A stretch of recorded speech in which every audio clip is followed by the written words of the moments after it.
Bizni birinchi qadamimiz munosabatlarimizni yaxshi tomonga o'zgartira olishimizni tan olishdan boshlanadi. Xiyonat birdan paydo bo'lmaydi. Bu bir kishining aybi ham emas. O'zi aslida oilangizda ob-havo anchadan buyon buzilib kelayotgan edi. Buni biz ayol sifatida tan olishimiz, buni sezishimiz mumkin. Turmushni saqlab qolish, baxtli oilani yaratish, ko'proq oilaning ichki muhitiga javob beradigan oila malikasi, qirolichasi, bekasi biz ayollarga bog'liq. Tasavvur qiling-da, siz ichingizdagi alamzadalikni, nafratni, alamni, kechira olmaslik degan xususiyatlarni tashqariga doim tarqatib turasiz, doim chiqarib turasiz. Aslida bu eringizga yoki boshqa birortasiga nisbatan ham qilinayotgan g'azablar kengayib boshqalarga ham ta'sir qilishni boshlaydi va oila muhitini buzadi. Bu faqat ayolda emas, erkaklarda ham shunday bo'ladi. Buni to'g'rilash uchun ayol kishidan ko'p kuch talab qilinmaydi. Hurmatli ayollar, shunchaki aniq tushunib olishingizni xohlardim. Aslida siz oila haqidagi eski tasavvurlaringizdan voz kechishingiz kerak. Chunki ular sizni oilangizni saqlab qola olmayapti yoki eringizni xiyonatini ham to'xtatib qola olmayapti. Demak, nimanidir o'zgartirishingiz kerak. Nimadir o'xshamayapti. Ayollik mohiyyatingizdan, yumshoqligingizdan, yumshoq tovlanuvchi energiyangizdan va relaksingizdan foydalanib, bu qo'lingizdan keladi. Yaqinda bir o'quvchim oldimga ajralib ketyapmiz, yordam bering deb keldi. Hali bolalarimiz yosh, hozir esa ota-onam uyda turibman deb yig'lab gapirdi. Uning aytishi bo'yicha ota-onasinikiga kelganiga 8 oy bo'libdi. O'zlari turmush qurgandan keyin ancha payt farzand ko'rmay yurishib, 36 yoshda birinchi farzandini ko'rgan ekan. Hozir esa 3 ta farzandi bor. Lekin bitta o'zi ota-onasinikiga kelib yashayotganligini aytdi. Chunki u erining xiyonatini ko'rib qoldi, undan xafa bo'ldi, unga gapirdi, uydagilariga, qaynotasiga, qaynonasiga gapirib yordam so'radi. Lekin qaynonasi bunday bo'lishi mumkin emas. Chiq bizni uyimizdan deb kelinini uydan chiqarib yubordi. Ya'ni bu ayolni uydan chiqarib yuboradi. Oradan 8 oy o'tib unga ajrim xati keladi. Voy, men ajrashaman demagan edim-ku desa, uydagilar aytadiki, sen faloncha bilan yuriysan degan bir unga shubhali tuhmatni qilishadi. Va ayol bunga chidolmasdan yig'lab oldimga kelgan bo'ladi. Men shuni tushundimki, bu ayolning eskirib qolgan oila haqida, er haqidagi fikrlari uni shu ahvolga tushirib qo'ygan. Shuni tan olganida uni eri va oilasi kelib bu uydan, ya'ni ota-onasini uydan olib ketishdi. Ya'ni bular yarashdi.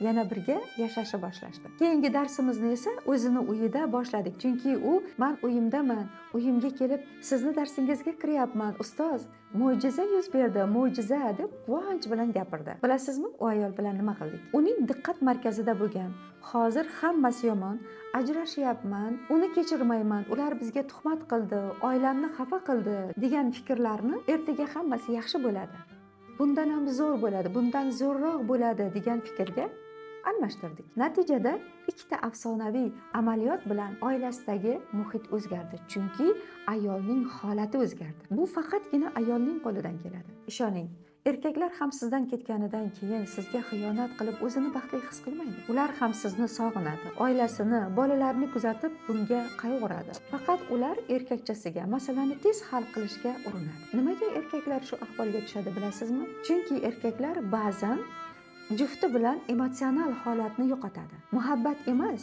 bir-birini eshitish, tushunish kamayib ketadi. Erkak o'zini tushunilmagan, qadrlanmagan, meni hurmat qilmadi, bu oilada meni o'rnim yo'q ekan deb his qilishi mumkin. Ular to'g'ri yo'l bilan tushuntira olmasa, noto'g'ri yo'lga kiradi. Bu paytda ularni nafsi va ularni intizomsizligi boshqaradi. Ko'p hollarda ular o'zini nazorat qila olmaslik holatida yuz beradi. Agar uni qistovga olsangiz, nega menga xiyonat qilding? Nimaga xiyonat qilding deversangiz, u shunday deydi: taqdir ekan, bilmay qoldim, tasodifdan bo'ldi, ichgan edim, tushunmay qoldim, charchaganimda nima bo'lganligini bilmay qolibman degan javoblarni qaytaradi. Bu esa sizni, ya'ni ayolni qoniqtirmasa, tezroq ayol o'zini ushlab olib masalani qanday yechishni o'rganmasa, erkak shunday davom etaveradi. Erkakni esa bu holatda mas'uliyatdan qochishni bildiradi. Bilasizmi, men bir narsani o'rgandim. Erkak nima uchun xiyonat qiladi? Yangi hissiyot izlaydi, o'zini isbotlash uchun, o'zini istalgan deb his qilish uchun. Ba'zi erkaklarda bu juda ham muhim. O'zini istalgan erkak deb his qilishi uchun xiyonat qiladi. Aslida bu yerda farzandlari, ayoli juda ham muhimligicha turaveradi. Ayollar esa buni tushunib, darrov oila muhitini o'zini relaks holati bilan, o'zini yumshoqligi bilan, mehri va muhabbati bilan saqlab qolsa va va bunga e'tibor bersa oila saqlab qolinadi. Shuning uchun ham biz aytamizki, ayollar, o'z ustingizda ishlang.